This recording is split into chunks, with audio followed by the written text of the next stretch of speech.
Brethren and companions, as 2021 draws to a close, this has been another unique year in many respects. It has certainly been a challenging year, as was last year, and while some of our senior members may recall darker days, I think for the majority of us, this was a year we'd hoped we would not experience, given the concerning recent trends with the new Omicron variant. First, I want to add my voice and that of our members to the countless other expressions of sympathy for all those who have, or continue to be, touched by this dreadful pandemic. Nearly all of us will know someone, or perhaps a family, who have been deeply affected by the advent of COVID-19. Whether they have lost a loved one, been affected like many of us during the year by the virus, or have suffered financial hardship as a result of the impact on the community. As we head towards Christmas and the New Year, we will reflect on what has been lost this year, including key and highly influential members of our province, and our thoughts and prayers will be with their families at this difficult time. I am tremendously proud and deeply humbled by the many examples of your kindness I have observed in West Kent members since we've been able to resume our meetings this year. The resourcefulness we have shown individually and collectively during the lockdown in order to support our members and local communities has been nothing short of sensational. We have nurtured each other through technology during the Masonic suspension and ensured that those less fortunate than ourselves were always in our mind. Now, despite the challenges we have faced, you continue to support our primary objectives, that of growing our membership, increasing funding for our 2026 festival, and raising our profile in the community. And we can confidently say that we have once again truly made a difference in 2021. We've witnessed a marked increase in the number of applications for membership, a further improvement in the reduction of member losses, a notable number of former members seeking to rejoin our province, including additional lodges moving into the province or existing ones being repurposed through themed activity. Our appeal for our 2026 festival continues to be well supported, and I've had the great pleasure of attending meetings to collect sizable cheques, while your ongoing support through the myriad of gift aid pledges you've made has been the underpinning factor for this successful 2021.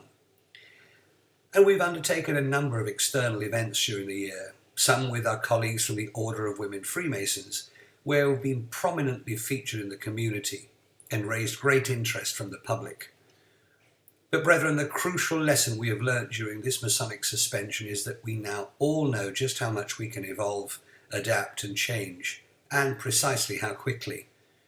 Good examples of this are the 3 provincial events we were able to lay on at very short notice at Oakley House, 2 for the Craft and 1 for the Royal Arch, to celebrate with those who received provincial preferment in 2020 and 2021. And I look forward to hosting a conjoint annual investiture for both orders on the 27th of May next year at Oakley House, where normal service will be resumed. Your support to our provincial events at Oakley House was fulsome, and I am most grateful to those that attended, and very much hope that I can count on similar support to that which we had in 2019 at our investiture ceremony in 2021. The relaunch of the Members' Pathways led to a number of events which were hosted by the membership team, and again I'm so grateful to those of you who've supported these events.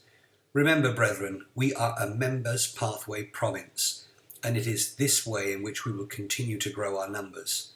Many more events are being scheduled for next year, including another PSA and diabetes testing session, with further details to be circulated in due course.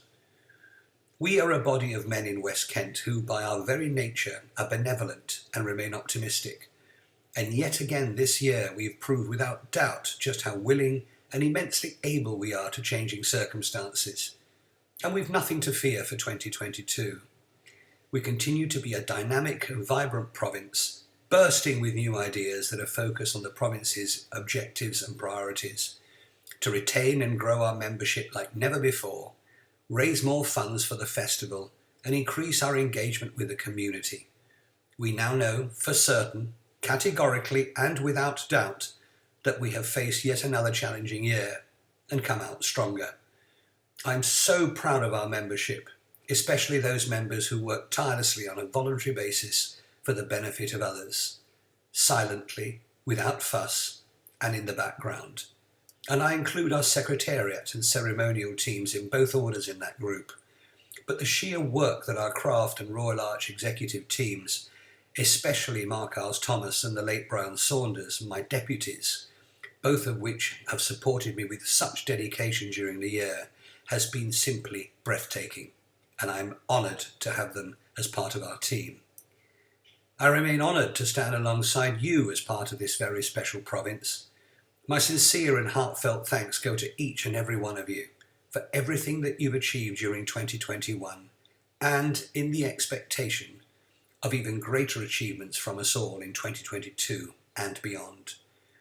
In closing, may I take this opportunity to wish you, your families and loved ones, and especially those who will be alone, a very Merry Christmas and a healthy, happy and peaceful New Year. God bless you all.